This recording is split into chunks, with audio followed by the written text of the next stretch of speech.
அண்ணா அவர்களுக்கு ஒரு வணக்கம், பெரியார் அவர்களுக்கு ஒரு வணக்கம்.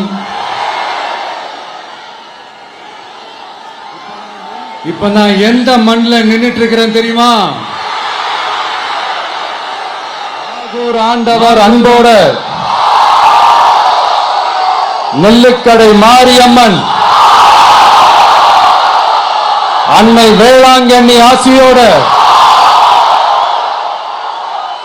கடல் தாய் மடியில் இருக்கிற என் மனசுக்கு ரொம்ப நெருக்கமான நாகப்பட்டினம் மண்ணில் இருந்து நின்று பேசிட்டு இருக்கிறேன். என் நெஞ்சில் குடியிருக்கும்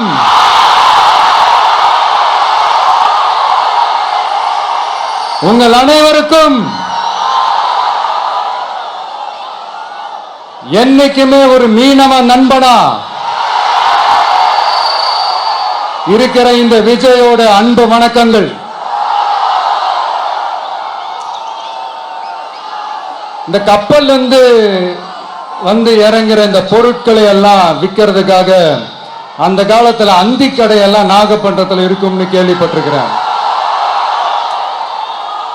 மீன் பிடிக்கிற தொழில், மற்ற தொழில்கள், இந்த விவசாயம், எந்த பக்கம் திரும்பினாலும் எப்படி பார்த்தாலும் உழைக்கிற மக்கள் இருக்கிற ஊர் தான் நம்ம நாகப்பட்டினம் ஊர். மத வேறுபாடு இல்லாத அனைவருக்கும் பிடித்து போன மத சார்பின்மைக்கு எடுத்துக்காட்டாக வாழ்ற உங்கள் அனைவருக்கும் மீண்டும் என்னுடைய சிரம் தாழ்ந்த ஸ்பெஷல் வணக்கங்கள். இந்த தமிழ்நாட்டில் இந்த மீன் ஏற்றுமதியில் 2வது இடத்துல இருக்கிறது நம்ம நாகப்பட்டினம் ஹார்பர் தான். ஆனா அங்க இந்த நவீன வசதிகளோட இந்த மீன் பதப்படுத்துற இந்த மாடர்ன் தொழிற்சாலைகள்லாம் இல்லை. அது மட்டும் இல்ல, இந்த அடிப்படை வசதிகள் கொண்ட இந்த வீடுகள்லாம் இல்லாம ரொம்ப அதிகமா இந்த குடிசை பகுதிகள் இருக்கிற ஊரும் நம்ம நாகப்பட்டினம் ஊரு தான்.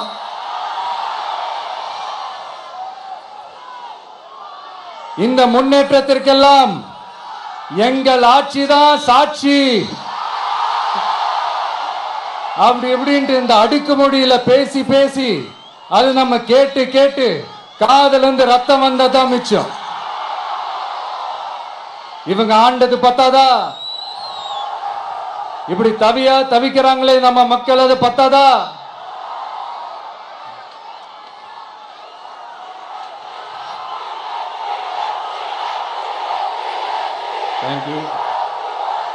தேங்க்யூ. இந்த இலங்கை கடற்படையால நம்ம மீனவர்கள் தாக்கப்படுறதையும் அதுக்கான காரணத்தை பத்தியும் அதுக்கான தீர்வை பத்தியும் நான் மதுரை மாநாட்டிலே நான் பேசியிருந்தேன். அது ஒரு தப்பா? மீனவர்களுக்காக குரல் கொடுக்கறதும் அவங்களோட நிக்கிறதும் நம்மளுடைய கடமை, நம்மளுடைய உரிமை. நான் என்ன இன்னைக்கு நேத்தாங்க அவங்களுக்காக குரல் கொடுக்கிறேன். இதே நாகப்பட்டினத்துல 14 வருஷத்துக்கு முன்னாடி 2011 February 22 இதே நம்ம மீனவர்கள் தாக்கப்பட்டதை கண்டிச்சு ஒரு பொதுக்கூட்டம் ஒண்ணு நடத்தணும் இல்லையா?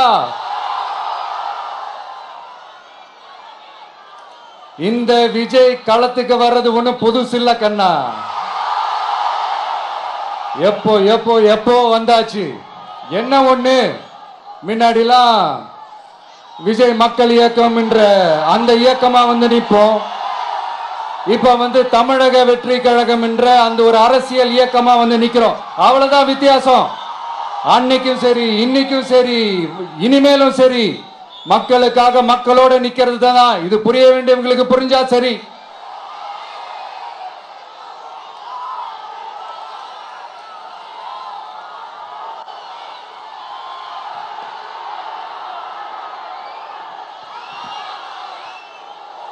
மீனவர்களுக்காக குரல் கொடுக்கிற இதே சமயத்துல நம்ம தொப்புள் கொடி உறவுகளான ஈழத் தமிழர்கள் அவங்க இலங்கையில் இருந்தாலும் உலகத்துல எந்த மூலையில இருந்தாலும் தாய்ப்பாசம் காட்டின தலைவனை இழந்து தவிக்கிற அவங்களுக்காகவும் குரல் கொடுக்கிறது, அவங்களுக்காகவும் நிக்கிறது நம்மளோட கடமை இல்லையா? மீனவர்களோட உயிர் எந்த அளவுக்கு முக்கியமோ அந்த அளவுக்கு ஈழத் தமிழர்களோட அவங்களுடைய கனவுகளும் அவங்களுடைய வாழ்க்கையும் நமக்கு ரொம்ப ரொம்ப முக்கியம். நம்ம மீனவர்கள் படுற இந்த கஷ்டத்தை எல்லாம் பார்த்து ஒரு பெருசா ஒரு கடிதம் ஒண்ணு எழுதிட்டு அதுக்கப்புறம் கப்சிப்னு சைலண்டா போறதுக்கு நாம ஒண்ணு இந்த கபட நாடக திமுக அரசும் கிடையாது. மற்ற மீனவர்கள்னா இந்திய மீனவர்கள், நம்ம மீனவர்கள்னா தமிழக மீனவர்கள், இப்படி பிரிச்சு பார்த்து பேசுறதுக்கு நாம ஒண்ணு பாசிச பாஜக அரசும் கிடையாது. நிரந்தரமான தீர்வு, நிரந்தரமான ஒரு இந்த ப்ராப்ளத்தை சால்வ் பண்றதுதான் நம்மளுடைய ஒரு முக்கியமான ஒரு அஜெண்டாவே. சரி, இப்ப நம்ம நாகப்பட்டினம் ஏரியாவுக்கு வருவோம்.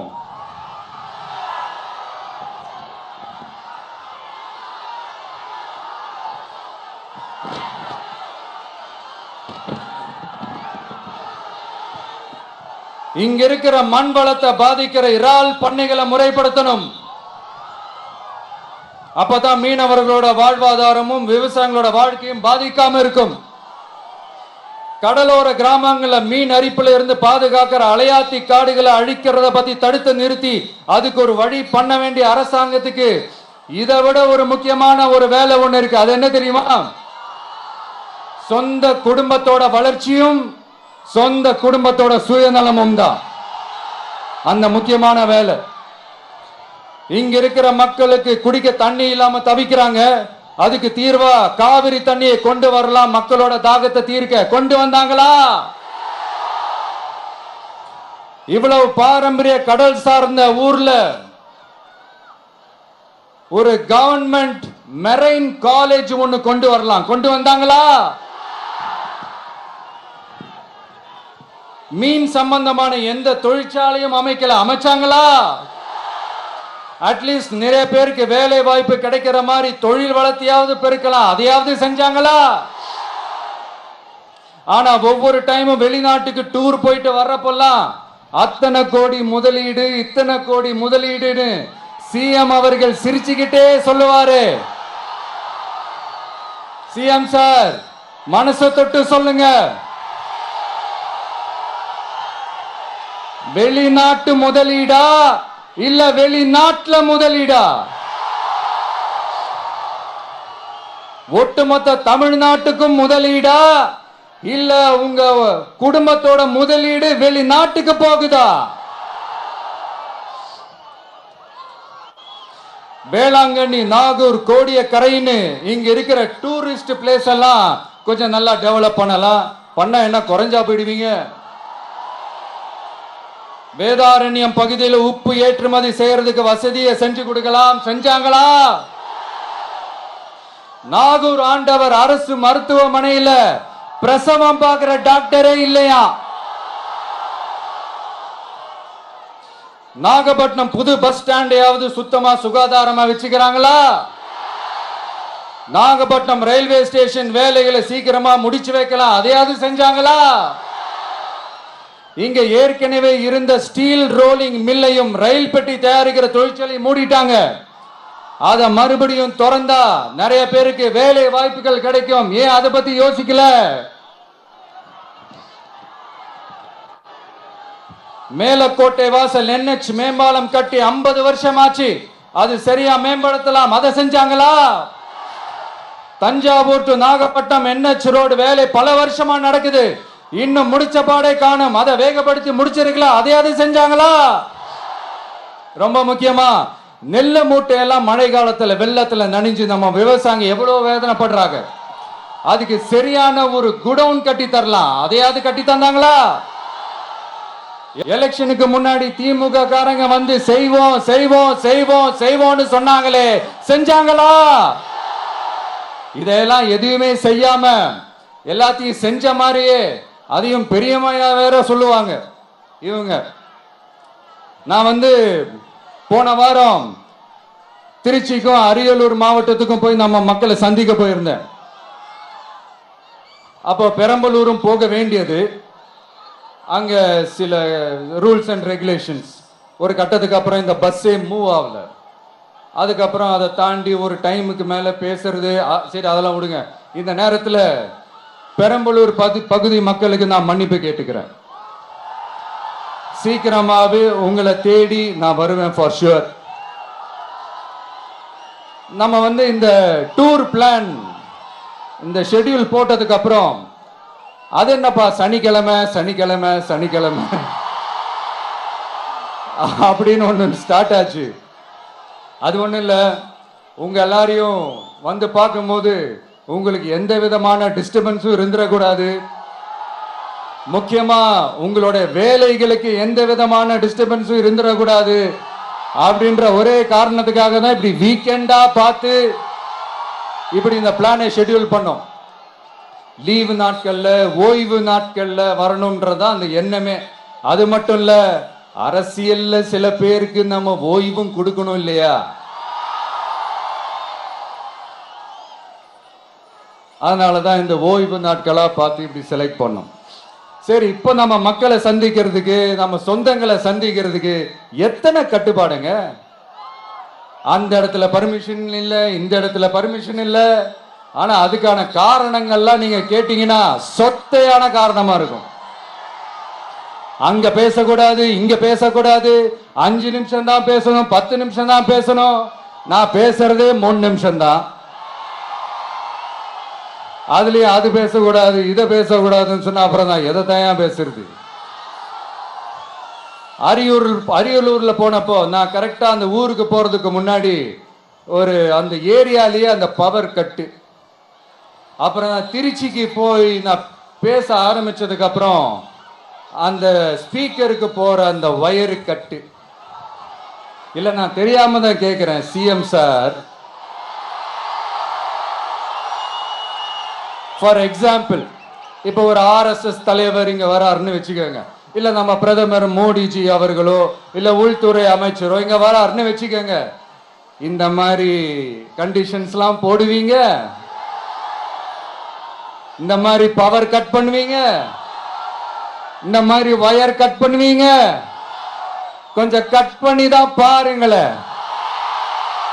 முடியாதுல, பேஸ்மெண்ட் அதிரும்ல. நீங்க தான் மறைமுக உறவுக்காரர்களாச்சே. இதாவது பரவாயில்லைங்க. இதை தாண்டி ஒரு ரூல் ஒண்ணு போட்டாங்க, பஸ்ஸுக்குள்ளேயே இருக்கணுமா, பஸ்ஸை விட்டு வெளியில வரக்கூடாதா, கையை இவ்வளவுதான் தூக்கணுமா, இப்படியே வரணுமா, மக்களை பார்த்து சிரிக்காத, மக்களை பார்த்து கையசைக்காத, இப்படியெல்லாம். ஐயோ ஐயோ, நானும் என்னவோ ஏதோ நினைச்சேங்க. செம்ம காமெடியா இருக்குங்க. I am just enjoying like anything. நேரடியாவே கேட்கிறேன், சிஎம் சார் மிரட்டி பாக்குறீங்களா? அதுக்கு இந்த விஜய் ஆள் இல்ல சார், அதுக்கு நாம ஆள் இல்ல சார்.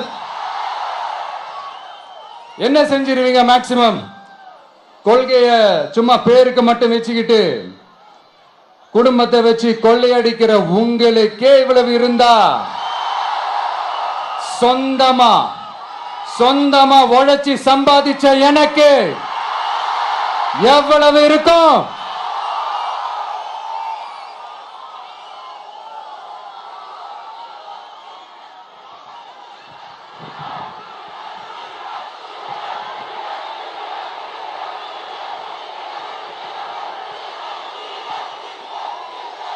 தேங்க்யூ நண்பா. என்ன நாங்க பெருசா கேட்டுட்டோம்? மக்கள் நிம்மதியா ஃப்ரீயா நின்று பார்க்கறதுக்கு ஒரு இடம், அதை நாங்க தேர்வு செஞ்சு அதுக்கு பர்மிஷன் கேட்கிறோம். ஆனா நீங்க என்ன பண்றீங்க?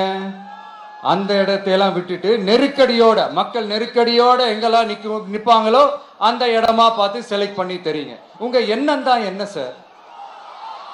நான் அவங்கள பார்க்க கூடாது, அவங்களோட பேசக்கூடாது, அவங்க குறைகளை கேட்க கூடாது, அவங்களுக்காக குரல் கொடுக்க கூடாது, என்னதான் சார் உங்க எண்ணம்?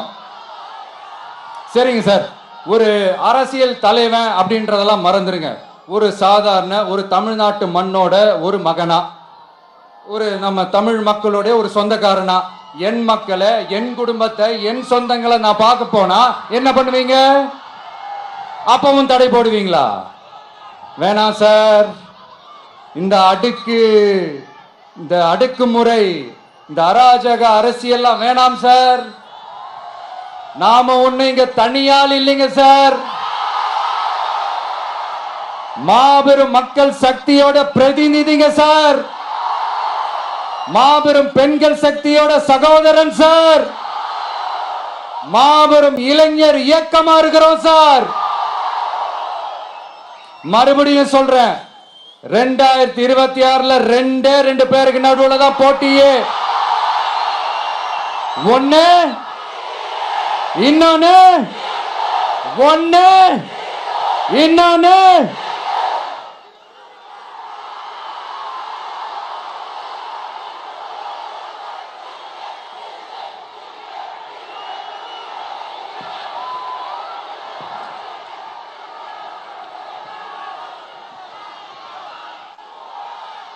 இந்த பூச்சாண்டி வேலையெல்லாம் காட்டுறதை விட்டுட்டு தில்லா கெத்தா நேர்மையா எலெக்ஷனை சந்திக்க வாங்க சார். பார்த்துடலாம் சார். கொள்கையை பேருக்கு மட்டும் வச்சுக்கிட்டு குடும்பத்தை வச்சு தமிழ்நாட்டை கொள்ளையடிக்கிற நீங்களா, இல்ல தமிழ்நாட்டில் இருக்கிற ஒவ்வொரு வீட்டுக்குள்ளேயும் ஒருத்தனா இருக்கிற நானா, இந்த விஜயா? பார்த்துடலாம் சார். இனிமேலும் இந்த தடைகள்லாம் போட்டீங்கன்னா நான் நேரடியா மக்கள்கிட்டயே பர்மிஷன் கேட்டுருவேன். மக்களே நீங்க சொல்லுங்க, நான் உங்களை பார்க்க வரக்கூடாதா? நான் உங்களோட பேசக்கூடாதா? உங்க குறைகளை நான் கேட்க கூடாதா? உங்களுக்காக நான் குரல் கொடுக்க கூடாதா?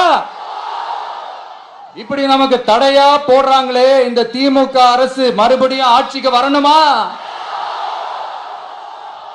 உங்க நல்லதுக்காக நம்ம உங்க டிவிக்கு ஆட்சி அமையணுமா?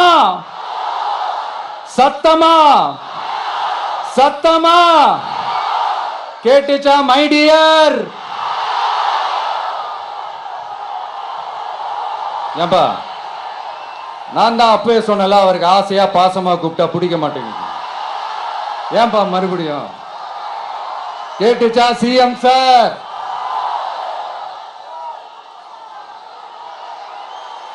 இந்த போர் முழக்கம் உங்களை ஒரு நிமிஷம் கூட தூங்க விடாது, துரத்திக்கிட்டே வரும். கான்பிடண்டா இருங்க, நல்லதே நடக்கும், வெற்றி நிச்சயம். மீண்டும் சந்திக்கும் வரை நன்றி, வணக்கம்.